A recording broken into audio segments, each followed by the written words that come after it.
Segmen 2, hukum kekekalan energi.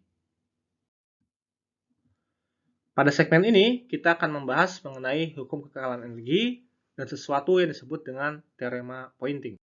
Pada pembahasan bab elektrostatika di kuliah elektromagnetik, kita mengetahui bahwa kerja yang diperlukan untuk membangun suatu distribusi muatan seperti ini, ya baik itu discrete maupun kontinu, jadi dia dibangun dengan cara melawan gaya tolak menolak Coulomb, ya, yang disebabkan oleh masing-masing muatan ini, itu bisa dituliskan sebagai berikut, ya. Ini kerjanya adalah integral dari E, ya, dan di sini adalah medan listrik yang dihasilkan oleh muatan-muatan ini. Ini mengindikasikan bahwa kerja itu atau energi itu bisa tersimpan di dalam medan listrik, ya. Sama seperti kasus elektrostatik, di kasus magnetostatik kita juga mempelajari bahwa kerja yang diperlukan untuk mengalirkan arus yang melawan back EMF, ya, yang dihasilkan oleh medan magnet itu dapat dituliskan sebagai berikut, ya, di mana itu berupa integral dari medan B, ya. Ini adalah medan magnet yang dihasilkan. Jadi seperti kasus E, hal ini menunjukkan bahwa energi itu dapat disimpan dalam medan magnet B dan dapat disimpan dalam medan magnet E. Total energi yang tersimpan di dalam medan elektromagnetik maka menjadi seperti ini, ya. Ini adalah penjumlahan energi yang tersimpan di dalam medan listrik dan tersimpan di dalam medan magnet. Nah, pada segmen ini kita akan menurunkan ulang persamaan ini secara lebih umum, ya. Kita akan membangun hukum konservasi energi sistem elektrodinamika. Oke, sebelum kita mulai, penurunan yang kita lakukan sekarang itu sedikit rumit. Jadi saya harap kalian bisa sedikit bersabar, ya. Oke, misalkan kita memiliki suatu konfigurasi muatan dan arus di dalam suatu volume ini, ya, yang pada waktu T dia itu menghasilkan medan E dan B. Nah, kemudian pada waktu sebesar delta T atau dt, ya, muatan-muatan ini bergeser sedikit, ya, seperti itu. Pertanyaan yang perlu kita jawab adalah berapa besar kerja dW yang dilakukan oleh gaya elektromagnetik, ya, pada muatan-muatan ini dalam rentang waktu dt. Berdasarkan hukum Lorentz, kerja dilakukan pada sebuah muatan itu bisa dituliskan seperti ini, ya. Jadi ini adalah F.L, ini adalah dW, ya, W adalah kerja. Itu adalah QE ditambah V cross B. Dot VDT, ini adalah DL-nya. Nah, hasil operasi ini hasilnya adalah QE dot V, ya. Suku V cross B ini menghasilkan suatu vektor yang arahnya tegak lurus V, ya. Ketika didotkan dengan V, dia hasilnya harus 0, ya. Makanya kita hanya tersisa dengan satu suku ini saja. Oke, sekarang karena kita punya ini, ya, kita bisa, ini kan adalah dW, ya. Kita bisa nulis dot kita pindahkan, kita bakal punya dW per dt, ya. Tapi sebelum itu, ingat kita punya relasi Q ini bisa dinyatakan sebagai integral volume dari densitas muatan di integral terhadap d tau, ya. D tau ini adalah volume. Lalu, rho dikalikan V itu adalah J, ya. Sehingga persamaan ini kan adalah dW, ya. Kalau dt kita pindahkan, kita punya dW per dt, ya. Itu adalah integral, ya. Integral dari rho, ya. Sedangkan ini bagian ini sebentar, ya. Itu tidak lain adalah si Q nih. Jadi Q-nya kita tuliskan dalam bentuk integral rho d tau, ya. Lalu dikalikan E didotkan V. Tapi ingat rho, ya, dikalikan dengan V itu adalah J. Sehingga hasilnya kita punya E dot J integral terhadap volume, ya. Nah, E dot J ini adalah kerja, kan dW per dt, ya.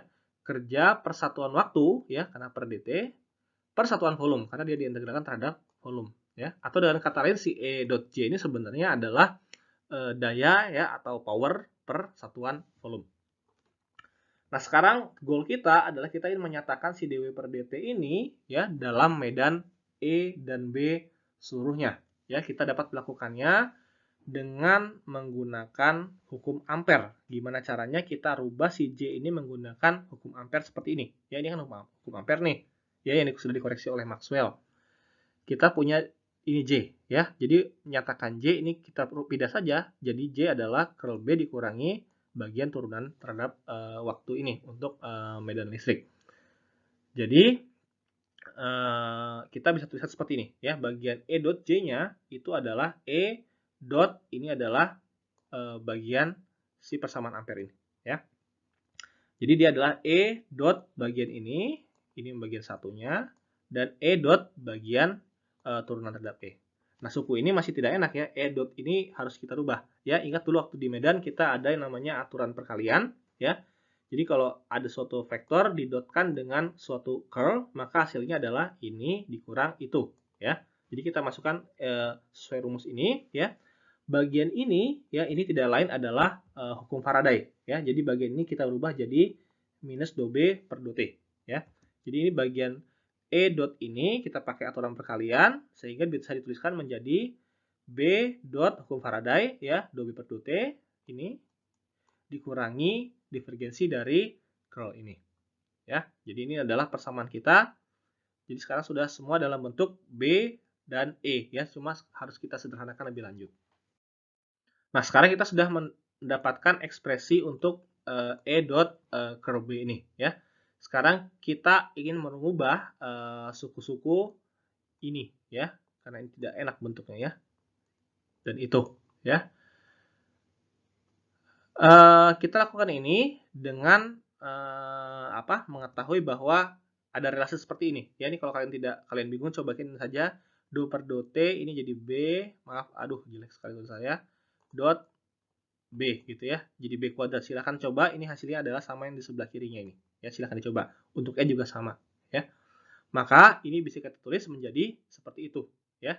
Ini kita rubah jadi setengah dou per dou T B kuadrat, ya. Kalau kita gabungkan bagian ini dan bagian itu tuh menjadi sama, ya. Cuma ini aja yang beda. Ini adalah ini sebelah sana, ya. Nah, sekarang kontribusi ini, ya, menjadi sama, ya. Jadi sekarang E dot J bisa dinyatakan sebagai penjumlahan setengah B kuadrat tambah E kuadrat ini ditambah bagian divergensi dari E cross B, ya. Nah, sekarang kita akan masukkan E dot J ini, ya, E dot J ini kembali ke persamaan laju ini, ya. Kita masukkan sini, kita nyatakan dalam dou E per dou T. Nah, setelah memasukkan E dot J ke persamaan laju kerja, ya, ini E dot J ini kita nyatakan seperti ini, masukkan ke laju kerja, kita akan mendapatkan persamaan seperti ini, ya. Lalu kita akan gunakan teorema divergens, ya, untuk mengubah suku ini, ya. Kita rubah dia menjadi integral luas, ya, integral luas. Kita akan punya persamaan seperti ini, ya. Nah, bagian ini S-nya ini definisinya adalah suatu permukaan yang melingkupi volume V, ya. Jadi kita punya volume V, ini adalah luas permukaannya. Sekarang semua sudah dinyatakan dengan E dan B dengan indah, ya. Ini adalah bentuk persamaan yang kita inginkan. Oke, sekarang kita bahas maknanya. Persamaan ini menjadi dasar dari suatu teorema penting yang dikenal sebagai teorema Poynting, ya, Bapak ini, ya. Teorema Poynting merupakan teorema kerja energi dari suatu sistem elektrodinamika. Integral pertama dari persamaan ini, ya, itu menyatakan total energi yang tersimpan dalam medan elektromagnetik, ya, atau disebutnya UEM. Kita kasih simbol ini seperti pada persamaan yang kita turunkan di slide kedua, ya, slide kedua tadi. Suku kedua yang bagian kanan ini itu menggambarkan laju energi, ya, laju energi yang meninggalkan volume V, ya, volume yang biru ini melalui permukaan S yang merah oleh medan elektromagnetik. Teorema Poynting menyatakan bahwa kerja dilakukan pada muatan-muatan ini, ya, kerja dilakukan oleh muatan tersimpan di sini oleh gaya elektromagnetik itu sama dengan pengurangan, yaitu pengurangan energi yang tersimpan pada medan elektromagnetik, jadi energi yang hilang, dan energi yang keluar melalui permukaan S, jadi energi yang dibawa oleh ini. Ya, jadi ini adalah pernyataan tentang dW per dt. Energi persatuan waktu, persatuan luas yang dibawa oleh medan elektromagnetik, ya, yang keluar ini itu disebut sebagai vektor Poynting, ya. Bagian kanan ini, ya, itu dikenal sebagai vektor Poynting. Nah, ini, ya. S definisinya beda, ya. Ini S ini adalah luas, ini S vektor Poynting, ya. Sepermu 0 E cross B, ya. Sedangkan kalau S ini E cross B ini S kita dotkan dengan dA, itu dia merupakan energi persatuan waktu. Ingat ini ada dt-nya, ya. Persatuan waktu yang melewati permukaan dA. Jadi energi persatuan waktu yang melewati permukaan dA. Atau dengan kata lain, ini dikenal juga sebagai istilah flux energi, ya. Jadi S dot dA ini ada flux energi. Sehingga si S ini itu bisa disebut sebagai densitas flux energi, ya. Jadi ini adalah densitas flux energi. Kalau didotkan dA dia jadi flux energi. Sekarang mari kita lanjutkan penyederhanaan persamaan pointing ini ya. Ini sedikit rumit, nggak apa-apa. Kerja W yang dilakukan pada muatan-muatan akan meningkatkan energi mekanik mereka. Ya, jadi kalau dikasih kerja, energi mekaniknya meningkat, baik itu kinetik, potensial, dan lain-lain. Jika U Max ini kita nyatakan sebagai densitas dari energi mekanik, ya, kan ini tadi energi mekanik, ya, dan kita juga nyatakan densitas energi dari medan elektromagnetik juga sebagai berikut ya. Bagian ini kan tadi energi yang tersimpan di elektromagnetik ya. Densitasnya adalah UEM ya. Dan bagian terakhir adalah tadi ini ini adalah harusnya S ya. S dot ini adalah vektor pointing ya. Maka persamaan ini bisa kita ringkas seperti ini ya. Ini bagian energi mekaniknya ya karena kerja elektromagnetik. Ini adalah energi tersimpan di elektromagnetik. Ini adalah vektor pointing menyatakan densitas flux energi yang meninggalkan volume. Ya, jika kita pindahkan suku ini ke kiri, ya UM kita pindahkan ke kiri, seperti itu, ya. Dan si S.dA ini kita rubah menjadi integral volume, jadi seperti ini, ya. Dan ini harus benar untuk semua tipe volume, ya. Artinya apa? Si D per dt U ini harus sama dengan divergensi dot S, ya, karena harus benar untuk semua jenis volume. Sehingga kita punya persamaan seperti itu, ya. Atau bisa kita rangkum juga jadi bentuknya seperti itu ya.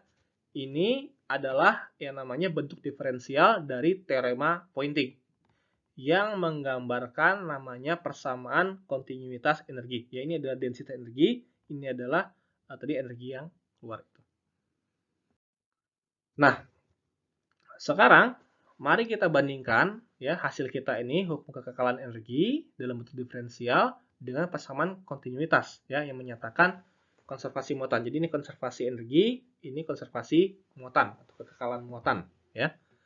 Maka jelas terlihat bahwa densitas muatan itu digantikan, ini rho ini digantikan dengan densitas energi di sini ya. Seperti J menggambarkan aliran muatan ya, ini kan aliran muatan.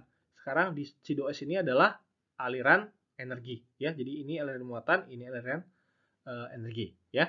Tentu saja setelah melihat bentuk ini, kita bisa kembali lagi ke analogi T-rex di dalam kandang ya. Sekarang T-rex kita kalau tadi adalah arus muatan yang keluar, sekarang dia adalah vektor pointing kita ya. Jadi vektor pointing kita yang keluar ini adalah si T-rex ini. Oke, sampai bertemu di segmen selanjutnya.